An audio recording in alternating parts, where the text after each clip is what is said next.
back to the Kraig Show, episode 22 of this podcast. Really thankful that you guys are joining me today, as always. Guys, real quick, let's look at the emails. See if we have any emails. Right now, I doubt it. I really doubt it, but I always want to make sure that we have some emails. So let's see here. We got no emails, not yet. If you want to email me, KraigShow2025@gmail.com. You can email me at, but yeah, let's get started with this real quick. So over the weekend we have some terror shootings. I'll put it up here. As we get to learn, about what happened, on Saturday and Sunday. So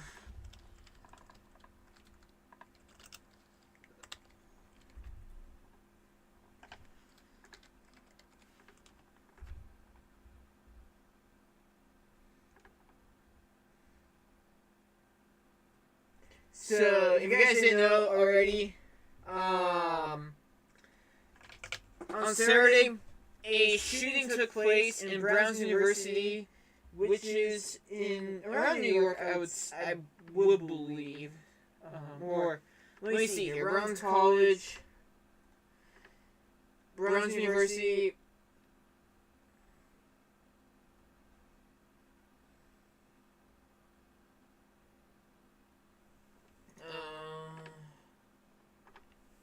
It's in Rhode Island. But anyways, there was a shooting there. What we know, a man is underway after 2 people were killed and 9 others were wounded in a shooting at Brown's University in Providence, Rhode Island on Saturday. Officials are officials released new photos and videos of a person of interest this evening. A man detained over the weekend was released because the evidence no longer supported holding him, officials said. One of the victims was Ella Cook, vice president of the Brown's College Republicans chapter. The other was Mohammed Aziz Muzkov, the Uzbekistan and Central Asia. Officials have emphasized that the investigation is moving quickly, with evidence being collected by multiple agencies, but they are not yet confirming details that could compromise the case. Brown has canceled the remaining fall semester classes, and the shooting has a debate over has reignited the debate over gun control and how to protect college students before and during mass shootings. So this one's heartbreaking. First mass shooting of the weekend. And we don't want more than one. We want less than one.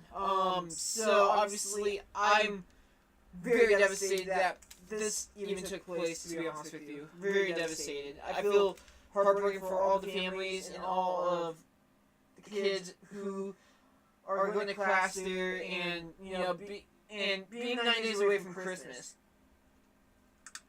Think about that. These kids and these adults, 9 days till Christmas.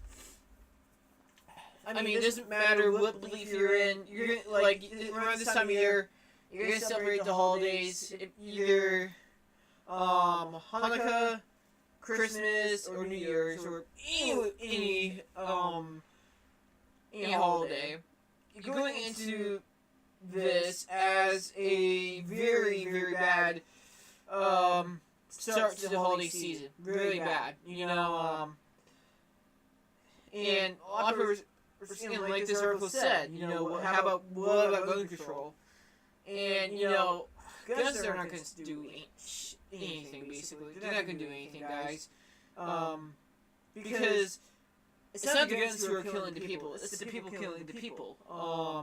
We need to basically make sure, and I've been saying this on this podcast for a little while now, we need to make sure that we are talking to our loved ones and making sure they're not thinking of doing anything stupid that could harm others. I mean, it's a very simple conversation you can have with your loved one. Your mom, your dad, your sister, your brother, your uncle, your aunt, and anyone basically. You could talk to anyone about how they're feeling and make sure this doesn't happen. Again, I don't own guns. I chose not to own guns because I really don't need guns unless I move out of my parents' house, which I will do someday, sooner or later. And at that point, then yes, I do need a gun for my own protection. But I mean, we just can't say that this is anyone's fault, but the shooter's fault. And I mean, do I think we need tougher laws in place to have someone who's mentally ill hold a gun? Absolutely, yes. I mean, don't get me wrong on that. I want to make sure that if anyone has a gun, I want to make sure that the person is mentally stable and also mentally here when things go sideways. So, it's a conversation that we should not be having any day of the week, obviously. No one wants to have this conversation. And, I mean, again, my thoughts and prayers go out to the family and friends of everyone in Brownsville University. It's a sad situation, being this close to Christmas, 9 days until Christmas. Just think about that. We talked about the day before Thanksgiving where those, agents, or not agents, but those, military people got killed. Two of them were killed. One of them got killed. I didn't know the other update, but, I thought about, man, like those family members, like, I mean, you're gonna go into Thanksgiving basically with one person injured. I mean, you don't want that ever. So, I mean, it's very sad. It's really, really sad. So, obviously, we don't want that, and I really hope everyone gets recovered.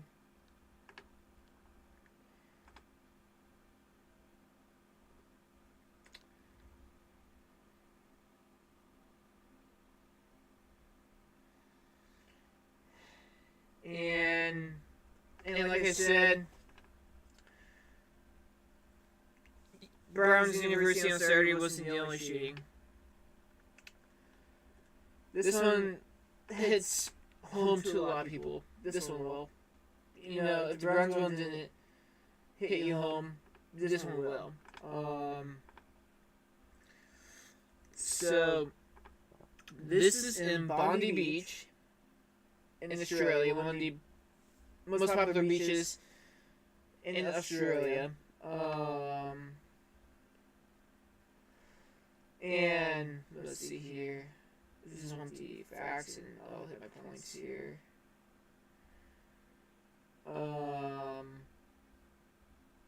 This is talking about October 7th.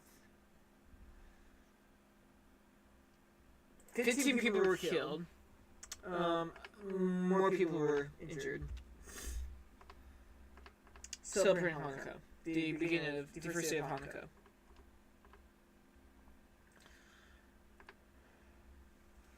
So now, and this is we have confirmed these are terrorists. One, son and father. The father died. The son is still alive.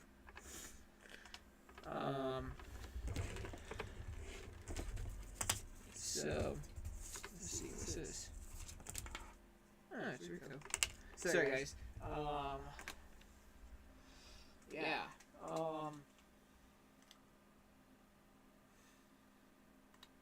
I'm just I feel sorry for the families for this. when I was hearing the news about this today, I was like, man, I was really hoping I could talk about other things today, but when these events happen, you can't just ignore them. You have to face them head on, and you have to talk about them because we want to bring people aware of these events. Australia is pushing for, again, like people want, tougher gun control, and will this work? I mean, probably not, but I mean, it's just like it's sad. I mean, we're getting close to home now, and we are close to home. We had a shooting in Omaha a couple weeks ago, last couple Wednesdays ago, should I say, where police were shot in Omaha. Then we got the Browns University thing. I mean, just this year alone, there's like I felt like I talked about like gunshots each and every day, or each and every week seems like. Sometimes I don't talk about them, but it seems like each and every day we get to talk about like a shooting that happened, and it's just really devastating.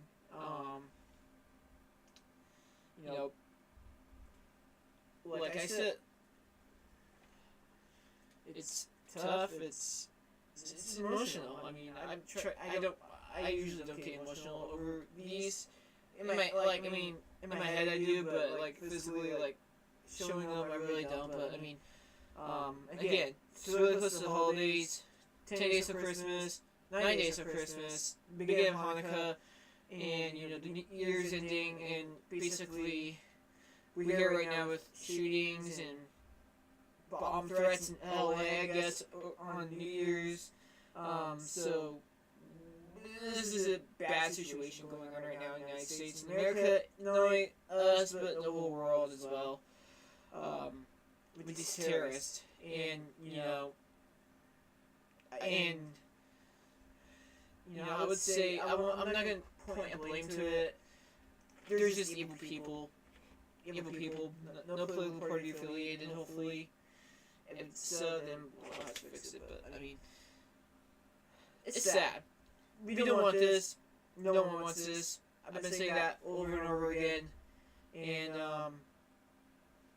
my thoughts and prayers go with every single one who's been shot or injured over the weekend. I hopefully they have a speedy recovery on their injuries and they get to celebrate their holidays with their families. But obviously, they're scarred for life.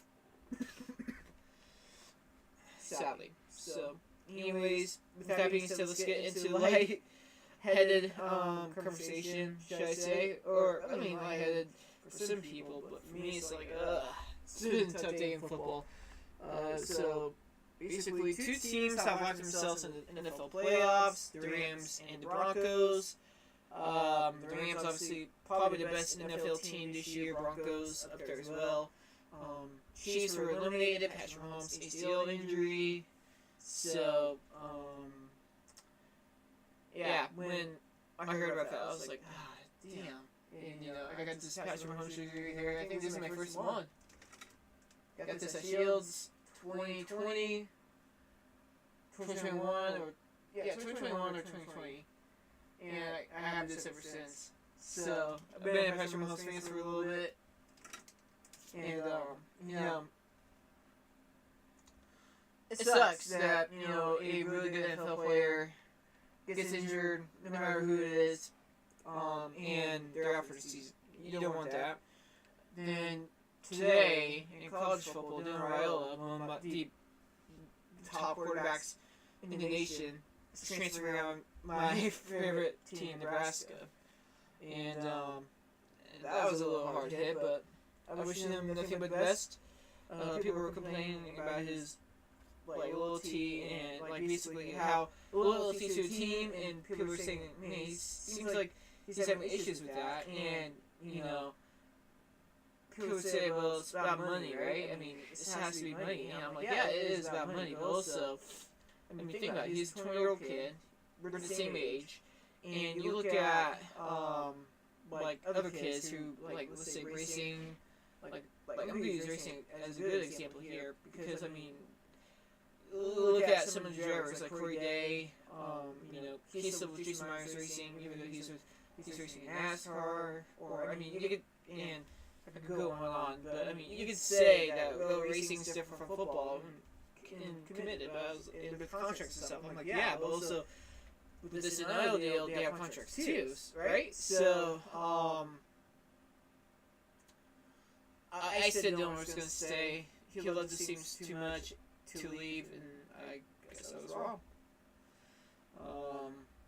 And, no, it's not like a throat punch, should I say, about the news. It was more like, you took the rug out underneath my feet, and now I'm on the wood. I mean, it's a really easy fix. You just put on shoes, and you can walk away from it. But Dylan Raiola, I mean, you look at 2 ways. He had good passing stats through some games. He turned over the ball a little too much in the season, and he took a lot of sacks, a lot. And and TJ Lateef came in and said that, and within 3 games, he only had 4 sacks, which is really good for a quarterback with this O line. So, obviously, you have to think about, okay, where does Nebraska go from now with their quarterbacks, with the quarterback position? There's a lot of good quarterbacks out there. I think Cincinnati's quarterback is in the transfer portal, so I'm excited to see what happens. But it's going to be really interesting. Portal, Dylan Raiola is going to be a top prospect. I think he's going to be linked to the Ducks. I won't be surprised if he goes to the Ducks because, I mean, think about it. I mean, the last 3 quarterbacks have gone to the NFL, so if Dylan Raiola gets a really good stat and gets a good O-line, doesn't have to scramble a lot, and just sits there and be a pocket passer, he's going to excel. And, it's going to be,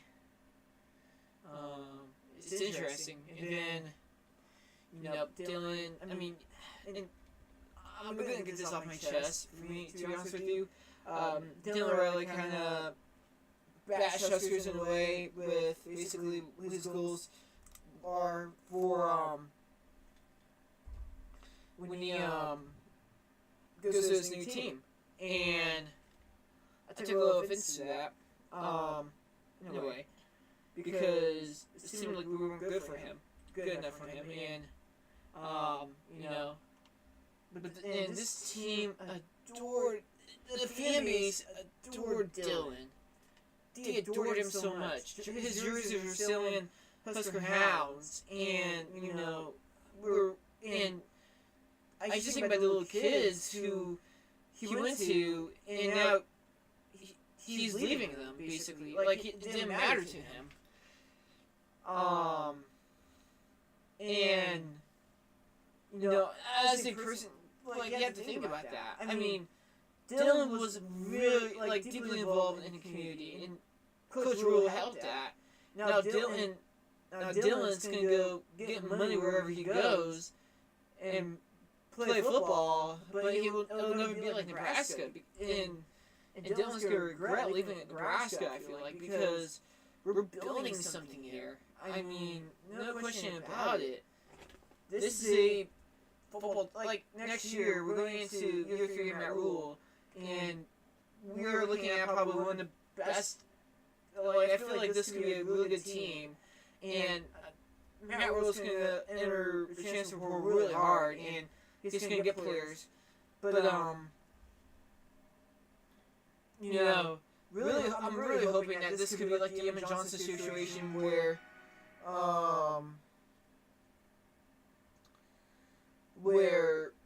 they got Emmett back, and he played the bowl game. Obviously, Dylan can't play the bowl game with a tibia injury, but,